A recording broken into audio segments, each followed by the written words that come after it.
One of the most common condiments you find in anyone's fridge is the ketchup, the classic red spread. But not a lot of people know more about its history. See, this everyday condiment, a fixture on school lunch tables, once made national headlines across the US, and not for a good reason. Because while most of the world sees it as a side, the US once saw it differently.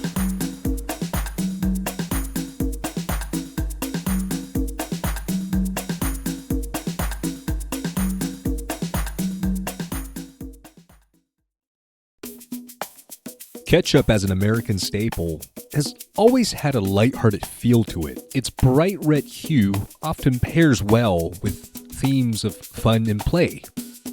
But it didn't always start this way. Actually, ketchup first came to the US as a British staple made from mushrooms, and it looked something like this.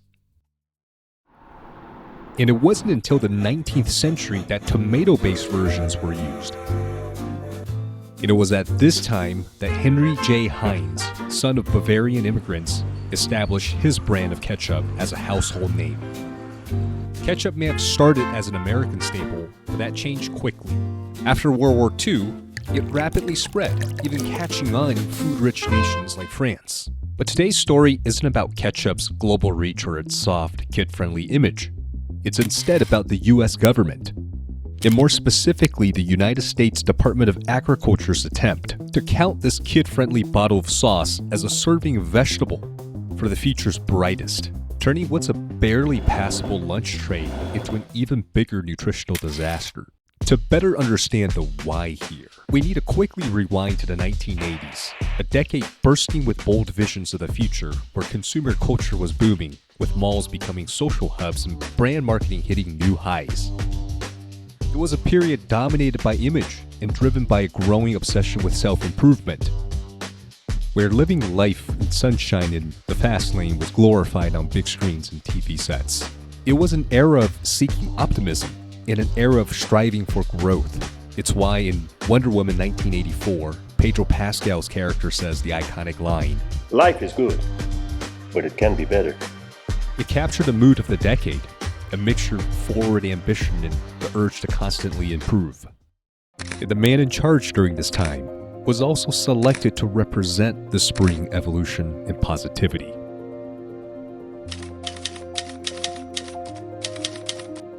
The 80s in America was a place where you woke up to warm mornings, trimmed lawns, and the comforting notion that everything was going to be fine. And the cultural zeitgeist similarly reflected this positive outlook. However, in contrast, the earlier 70s were a decade of disillusionment, stagnation, and a hangover from the 60s. The war, Supreme Court fights, Watergate scandal, presidential resignation, women's rights strikes, Carter's ineffective image, the Iranian Revolution, global oil supply shocks, rising inflation, and growing unemployment. It all but fueled a sense of cynicism with the country's systems of governance. Sensing a political opening during this national frustration, the GOP rallied behind the charismatic and reassuring Reagan, who really stood in contrast to Carter. And of course, Reagan's platforms at the time proposed some of the most dramatic cuts in history, along with reduced government spending in order to reduce the federal deficit. In this present crisis, government is not the solution to our problem. Government is the problem. Problem indeed, as almost immediately into the presidency, he launched sweeping spending cuts for his 1981 budget plan. And part of the cuts turned to school lunches, where the administration slashed the federal school lunch spending by $1.5 billion. And this meant cutting meal sizes, swapping out fresh meat and vegetables for cheaper options, and even counting things like pickle relish and tomato paste ketchup as full vegetable servings. And of course, when the news broke, the administration was left red-faced and scrambling for cover. And as the title, Ketchup as Vegetable, dominated the news cycle, mockery came, article after article. Several Senate Democrats even seized the moment and used a photo op to further attack what's by now a national embarrassment.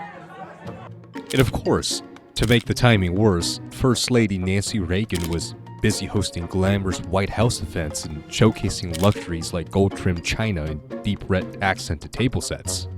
Meanwhile, school lunches across the country were starting to look like a bad joke. And the final straw of it all, these cuts were aimed at children, arguably the most protected group in society. The Reagan administration had no real defense here. This was a loss they simply had to take on the chin.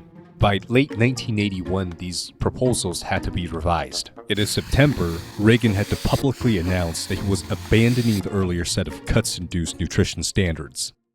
But someone needed to take the blame for this whole thing, and that's where Bill Hoagland, the Reagan-appointed head of Food and Nutrition Service, comes in. See, Ron is the party's darling. He isn't going anywhere. But the little-known junior official Hoagland, well, he took the fall for this entire ketchup fiasco and felt justifiably betrayed by the very people above him.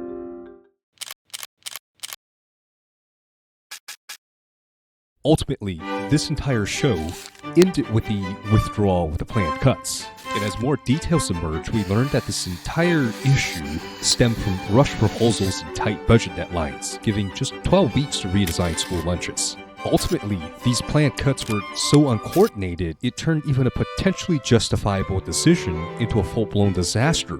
And if any of this sounds familiar, well,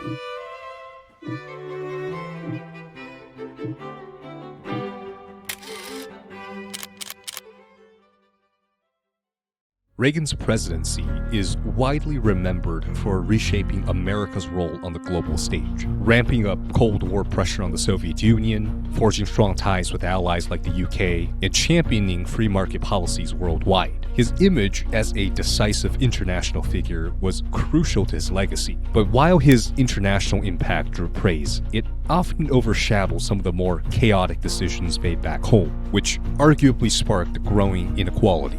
And nowhere was this inequality clearer than in healthcare, where the US lagged behind other nations, especially starting in the 1980s. And while deregulation and privatization helped open up markets, some argue that it raised healthcare costs as healthcare became commodified. And not to mention, these rising costs are also coupled with a work culture that doesn't prioritize health at its core either.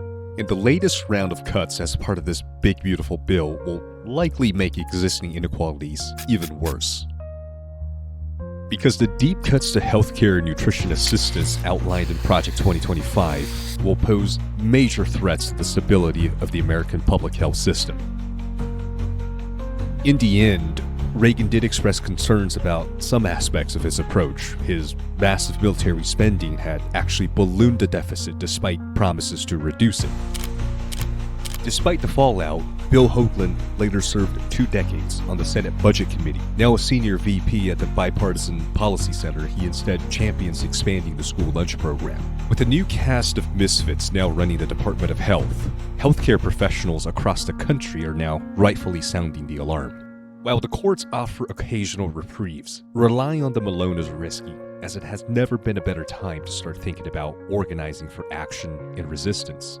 Healthcare worker protests aren't a new phenomenon, but while they've been weak in the past, today's surge in action signals a hopeful shift in momentum. Now, many of those working in health aren't your typical folks to complain about their jobs, even as an administration detached from daily realities piles the pressure on. But the truth is, the only way out of this mess is for there to be a more defiant stand.